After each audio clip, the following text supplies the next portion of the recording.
मेरा एक क्वेश्चन था कि when we try to prove it to ourselves or to others,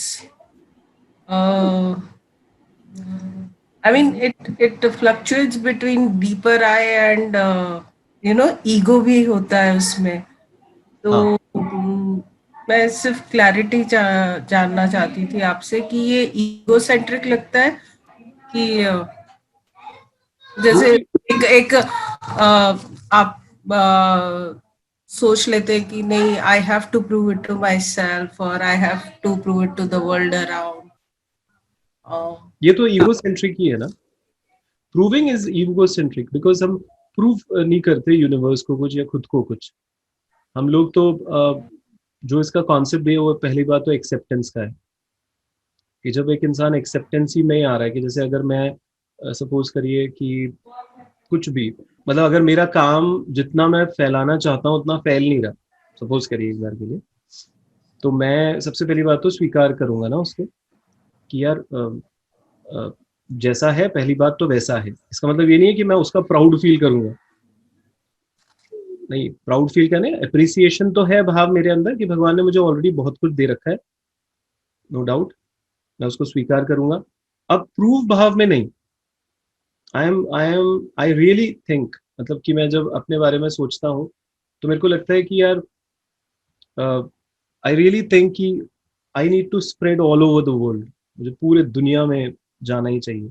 not to prove, not to prove to myself, क्योंकि proving का मतलब ही ये हो जाएगा कि मैं अभी लैक हूं, अभी कम हूं. प्रूविंग का तो मतलब ही यही हो गया ना कि मैं अभी ढीला हूं. अभी देखना मैं खुद को प्रूव करके हीरो बनूंगा खुद की नजरों में. मैं तो ऑलरेडी हीरो हूं.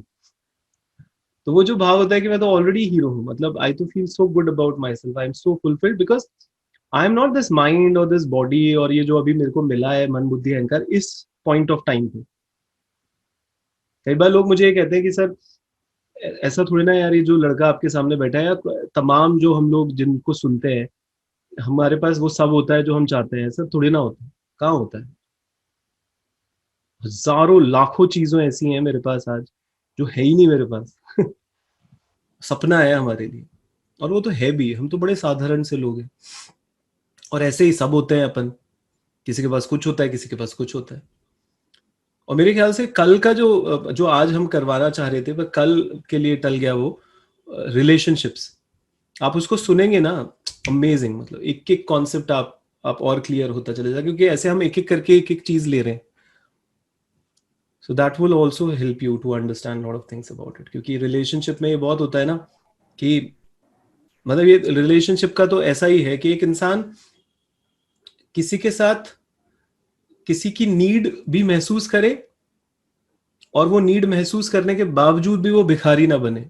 ये बहुत ही जबरदस्त कॉन्सेप्ट है कि जैसे मुझे मेरे मन में आए कि I I want to do sex with somebody, पर उसके बावजूद भी मेरे अंदर कोई डेस्परेशन नहीं होए तो हो जाए, नहीं होए तो नहीं होए. Because I don't I am not somebody who will get complete by somebody. I am a fulfilled soul and there is just a energy, there is just a wish which I feel like कि I am connected with somebody. तो फिर वो क्या होता है ना, वो desperation नहीं होता टिंडर वाला. आप देखोगे कि टिंडर के अंदर लोग डेस्परेट है. डेस्परेट का मतलब है उनको एक पार्टनर नहीं मिल रहा, वो क्या कर रहे हैं. मतलब दिस इज समथिंग मैं तो we can discuss it more tomorrow, but अगर हम आज उस पर थोड़ी सी बात करें तो कॉन्सेप्ट ही ऐसा है ना कि मतलब आप स्वाइप करे जा रहे हो करे जा रहे हो करे जा रहे हो करे जा रहे हो, तो आपको ये मिल गया तो ठीक, ये मिल गया तो ठीक, ये मिल गया तो ठीक. तो हम कहाँ हैं, हम माइंड में ही तो खेल रहे हैं वहां पर. सिर्फ ये हम सिर्फ सिर्फ चाह रहे हैं कि किसी से मैचिंग हो जाए, वो हमें लाइक कर ले, हम उसको लाइक कर ले, और फिर थोड़े से टाइम तक इन्वॉल्व रहे और दफा तू दफा मैं दफा फिर कोई और आ जाए. So the point is there we are not talking about love basically. तो वो और प्यार का मतलब ये बिल्कुल भी नहीं होता कि हम एम्प्टी होते हैं इसलिए हमें प्यार चाहिए होता है. मतलब हम पूरा कंप्लीट होते हैं क्योंकि कायनात ने हमें बनाया ही कंप्लीट है, और हमें फिर we really feel connected with somebody, और तब भी वो कनेक्टेड होने के बावजूद भी हम उसको कंप्लीट फ्रीडम देते हैं कि वो हमारे साथ रहना चाहे तो ठीक है, नहीं रहना चाहे तो ठीक है. अब ये थोड़ा सा अजीब लगेगा, but tomorrow I will explain you exactly how it is, but this the way law of attraction work. क्योंकि लॉ ऑफ अट्रैक्शन में अगर हम ये भी सोचेंगे बैठकर कि मुझे वो लड़की मिल जाए, मुझे वो लड़का मिल जाए, तो हम क्या कर रहे हैं, हम जबरदस्ती में किसी इंसान को हाईजैक कर रहे हैं। इसको कई बार कहते हैं ना कि किसी पे प्रेत आत्मा चढ़ गई,